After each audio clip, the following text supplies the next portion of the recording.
this thing is pretty much useless like this. It's not gonna do anything. We need to build on it. Parts I had in stock to build on it. Well, here's some perf board. We got some perf board, bud.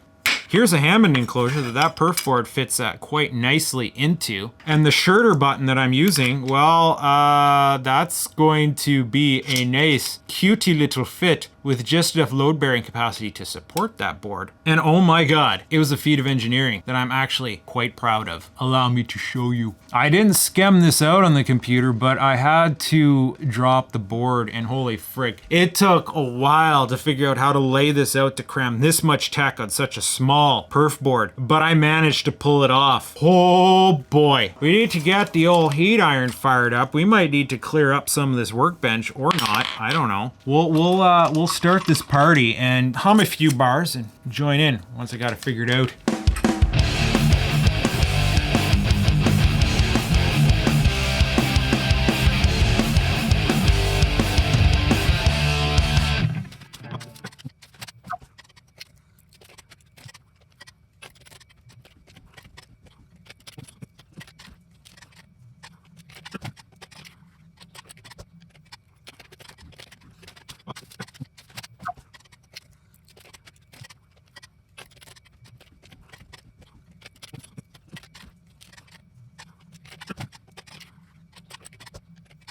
Oh boy, buds, we're gonna take a look at this now. Oh, look at that. Would you just look at that? Just look at that. Oh yeah, bud. Oh, wait, let's look at the city on the other side.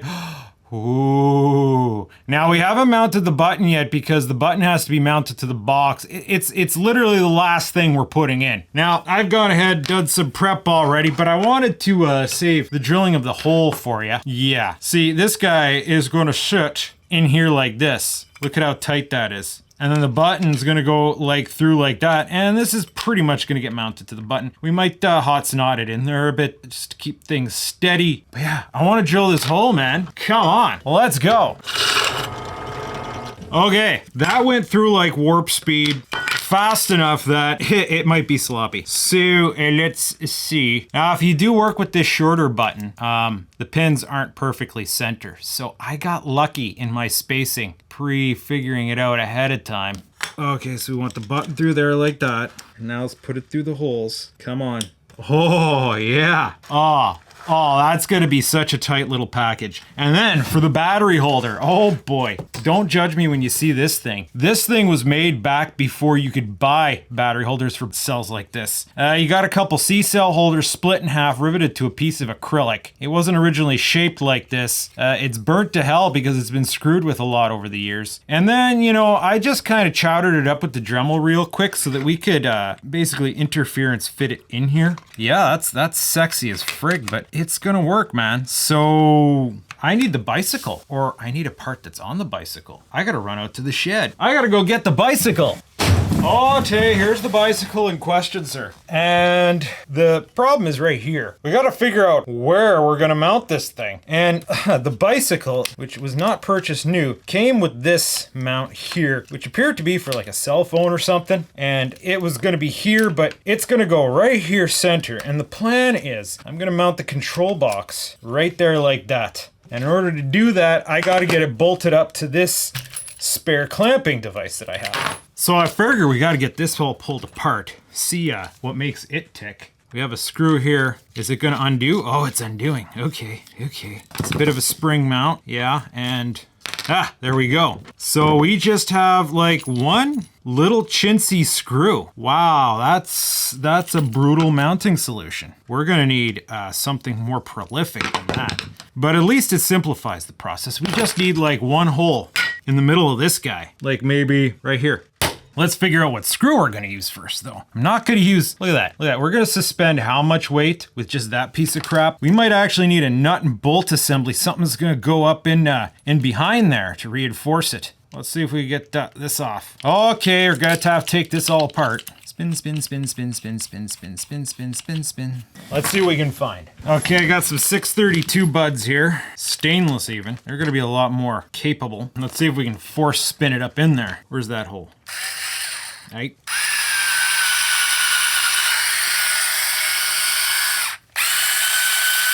Oh yeah, this guy's gonna be too long though. Now mind you, with how snug a bug it's threading into that plastic, we might be able to get away with just a screw, especially if it's something more like an 832.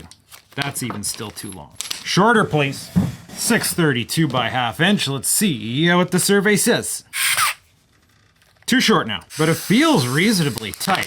Let's pop a hole in this that the 632 is going to be able to pass through and see how tight it gets. Okay, put the screw through hole and what do we have here? How's that feel? That's turned the wrong way. Actually, that's...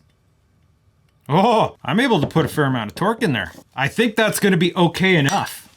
Ho ho. We now have a bit in mint. Now how does battery holder sit over top?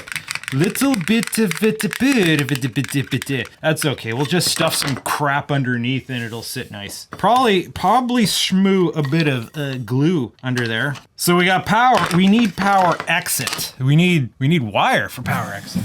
Ha! I knew I had one of these kicking around. Yeah, this came off a battery charger. This is relatively small gauge wire. Let's see how small. I'm not too worried about it. It's running one light bulb at 1 1/3 of an amp. Ugh, it won't even strip. Come on, bud, you could do better than that. It's the stripper's fault, not the wire. Oh boy, what is this, like 24 gauge? How embarrassing. It'll mount nice. Looks just a little bit rotten. Yeah, I think they use the cheapest frickin' wire known to humankind here. Now, where's our power leave this thing again? The bottom corner and anywhere there's a ground point. I just did an experiment off camera measuring the voltage drop through that wire with actually a more powerful light bulb. 0.18 volts was dropped from an 18 watt bulb. From a bulb drawing 1.2 amps, that's 150 milliohms of impedance. I think we'll be okay. I guess we'll use some equally dinky wire to finish it up. So I think it's time to get wire on this. Now that we know what directions we are going in, let's get some wire on it. Yeah, I got some 22 gauge wire here. This is definitely like 24 or even 26. It is tiny, bud. Power input. Oh, she's hiding. It's like right here between this inverter and this MOSFET. Like blinking, you miss it. At least I did make some room for it. And then power output is a bottom corner right near, oh yeah, hoity hoity hoy. I fucked up. I forgot to, I gotta put this wire through a hole in the box first. Oh, that's gonna make such a mess. It's gonna be hard to get that hole back. We'll be okay. Okay, so I'm gonna guess we're gonna put a hole on the opposing side right here. We're gonna need some form of grommet, which I'm sure I have some more of in here somewhere. I have 3 different sizes. Grommet de fromage has what size of hole? 350, 358, 357. 3/8. Hot. So just, yeah, let's put a hole, I guess, roughly center. Close enough. That should be the last hole we need to pop into this box. The workshop is getting so frickin' haywire now, bud. All right, we have a perfect grommet hole. Now let's get the power wires attached. Come on. Come on, I said. Come on. Come on. These strippers are really bad. All right, this time for sure. All right, power input output is connected. I guess we mount the button, get this thing bolted down. Ho ho ho. All right, so this button comes with an O-ring to mitigate moisture ingress. Pops through like that. Plastic nut orientated. So you believe it's going to go like this. Lining this up is going to be tricky, I think. Okay, there it goes. We should be able to get a needle nose in there to tighten it after the fact. So, with this thing all wampus all over the place, we gotta solder that on now. Gotta give it a bit of a wraparound. Needless to say, taking this thing apart later for service is going to be not fun. So let's hope that we don't have to do that anytime soon. All right, here goes nothing. Some nice big glips. That PCB should be in there now. Nice! Let's see about snugging that nut up. It is a slippery material. Uh-oh. Yeah, this is fun. Yeah, this is fun. It should be good enough. It's not like it can turn out. So we just need to get the battery holder in place. Hopefully I can slip it underneath these wires. I'm starting to feel like maybe I did this in the wrong order. No, we'll be okay. We definitely are gonna have to hot snot this all up. Come on, wire, get down. Down, I say. Yes, there. Pull through. Aha, just like that, kinda. There's a crossbar there we didn't compensate for. Just gonna do one of these so the wire can only get pulled so far. Haha. Now I gotta get power connected to the other side of these batteries, in which we have a battery holder that is very damaged. And it is so difficult to work with this thing like this. Okay, I can clamp the clamp. Crisis averted. Or can I? Oh, that touches that. We can't let that touch that. We're gonna have to Dremel on this, aren't we? And I just realized the white balance on my camera was wrong. Not a fun time. We gotta repair this battery holder as we go. As the part heats up, it's melting the soft shell. Nice! Yeah, that wasn't annoying. That part's freaking hot now. Cool down. Oh, come on! Would you still stop being hot? Oh, it's just I gotta heat it up and get the solder to it. So I have this little frickin' copper piece here. Brass piece, actually. I gotta kinda solder to that to make a fresh battery contact. Hopefully that's the plan. Can't believe how much heat that little piece retains. Okay, can I get it back through that hole now? Yeah, okay. It's half-arsed, but it's gonna work. Now the negative contact. That has negative connotations. I think we're done with this spinny. Now I gotta attempt to do that with the negative also. I do have an existing spring assembly here somewhere. What a piece of crap.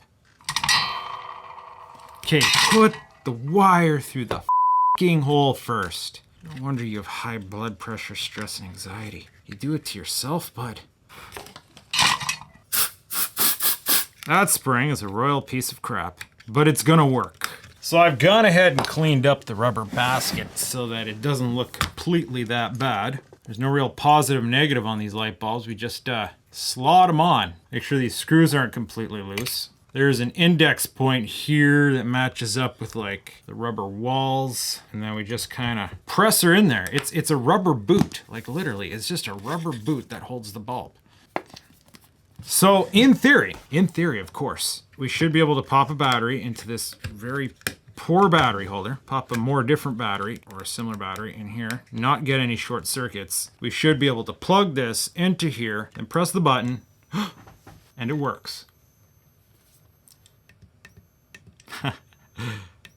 It's just my ears that seem not as bright. Let's check voltages here. Double check it. Battery voltages. Oh, that's weird.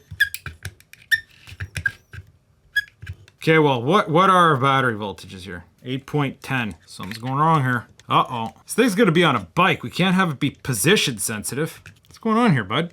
Okay, so because this is a thrown together piece of crap, it's entirely possible that it's not gonna be reliable. Oh, it's the negative battery terminal. It's because that spring's not actually attached to the wire. All right, let's try this again. Floating battery terminal. Battery going in. No reverse polarity protection on this, by the way, so there we go. Oh boy, these batteries are a bit fat. Is the cover gonna fit on? Yes. It's gonna put a little bit of pressure on the batteries. So that's okay. It's gonna keep them from moving around. Ha. Now, what voltages do we have here? 6.11. I thought it looked a bit dim. We lost a bit of voltage when we put this together. I guess specifications change a little bit compared to the breadboard. But you know what? That's gonna be fine. It should still be enough light. Sometimes it whines, sometimes it doesn't. What prompts that whine? 7.2. Basically, there's a lot of hysteresis at voltage drop in like the battery connectors. That battery connector is a piece of crap. I'm gonna replace it as soon as I can get something nicer. Funny thing is, this thing has a memory and I don't understand how. If we turn it off, nope. It defaults on. Never mind. Now it's just a case wait for this snot dispenser to get hot so I can finish this up. Now let's probably tell we go zoom out this hole. Well, we're gonna do some surface prep. Man, I got a piece of tape stuck to my meter here. Let's oh yeah. Oh, okay. That'll do nicely. Now I'm sure we can go ahead and start getting this mounted up. This is a pretty solid mount, I think. I don't think it's gonna go anywhere. Can't tighten it up too much because we don't know how it's gonna finish off. This is not the proper yoke, so it is a pain to adjust, but hey, it's even more pain to bolt in. Why aren't you going, bud? We're gonna need to keep some wrenches with us for our first trip to make sure we can fix on this if it's not aimed right. We have a little bit of range of motion here, but I almost feel like we need to grease up underneath that nut so that it doesn't come loose. Let's get Jigaloo dry lube all over the place, bud. It's a bit tricky, but it shall work. And this is gonna go in here. Needs a little bit of coaxing. Somewhere in here I got the hardware for it, bud. Oh boy, this is getting chaos. Oh, there it is. Once again, a little bit of lubricant so this will move for us when we want it to move. You know, you want it loose enough to be able to adjust, but tight enough that it doesn't move while you're moving. We're not going to know for sure until we actually get it out on the road. That's just how it goes, bud. Now let's see if we have some Hot Snot and finish up. Hey, you stay put. Finish up on this control box. Last thing we need is certain stuff wobbling about on us. Like this battery holder keeps wanting to float forward. I want that to not be a thing that exists. This hole where the wire is, I want to seal that. This inductor moves too much. And then maybe some squirts down the side of the board here. And since that wire's glued onto there now, if we put some glue on that wire, it should stop that from moving. I don't want to glue this up too much because I need to be able to replace this battery holder once I can get a better one. So I'm going to pop a battery in place here and glue this contact into place so it stops moving. I love how Hot Snot glue just strings everywhere. Do they make a version that doesn't do that? Or is it just all crap? Maybe a little bit of glue on that too. Okay, I think anything more than that is masturbating. I should have glued down some of those capacitors from their hind sides. So the idea is now, I take this cover, plop it on there. I feel like I got cobwebs all over me. And until I find something better, I have a combination of a standoff and a bolt to act as thumb screws. So I don't need a screwdriver when it comes time to change the batteries. Why is that pivoting like that? Oh, is there like just not enough room? Or is it because I got glue everywhere?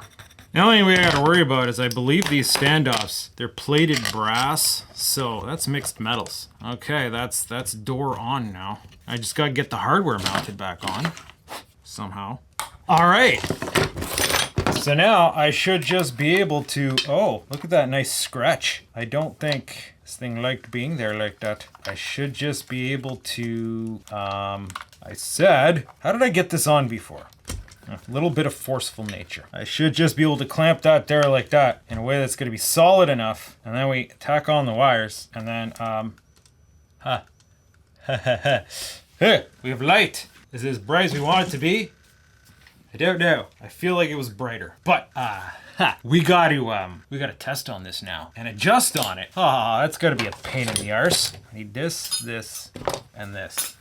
All right, outside now, throwing on a jacket real quick. Is this thing gonna be impressive in the dock? Yeah.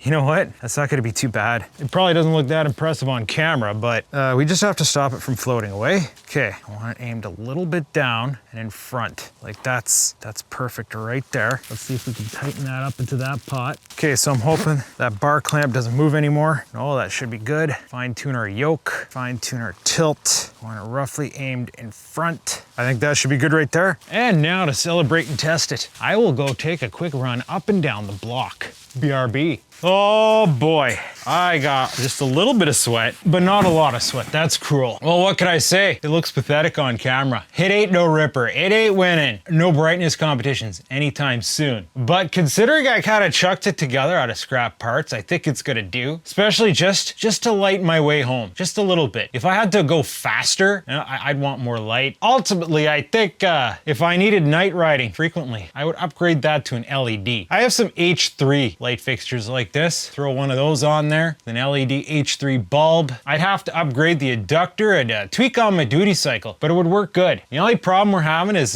we got a voltage drop. Yeah, think still pretty sure that voltage is not back to 6.3, what I spec'd it out for. And the reason why that's gonna happen is it's running more efficiently than it did on the breadboard. Now that it's assembled and all the circuits can work at maximum efficiency, yeah, 6.17. We're seeing a slight drop, and that comes from the feedback circuit. If I lower the impedance on the resistor biasing the optocoupler on the feedback circuit, it tightens up the voltage response a little bit. And that's what I'm thinking. Because it's soldered together all nice now, there's less impedance in the connections, allowing that to run a little bit better. So I guess that's where I swear it was just a little bit brighter. Just a little bit brighter. But then I'm under all the studio lights as opposed to when I designed it, so it could be an illusion. But either way, that's that.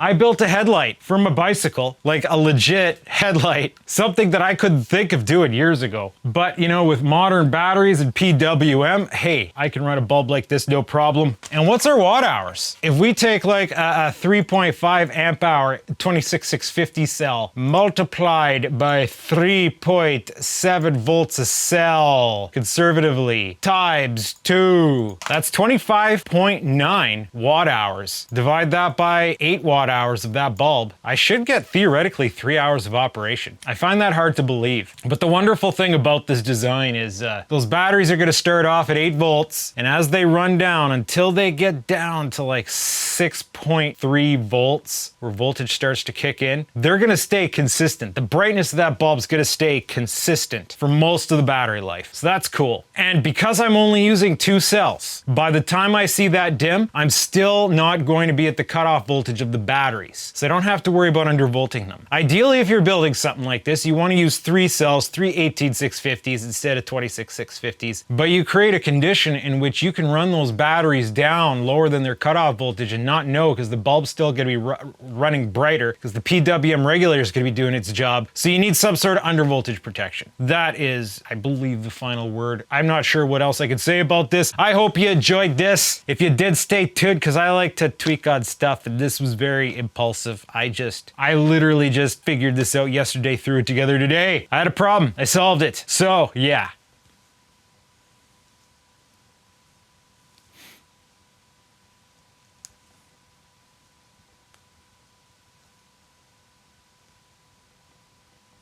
If my time was worth anything, it would be cheaper to go out and buy an expensive bike light.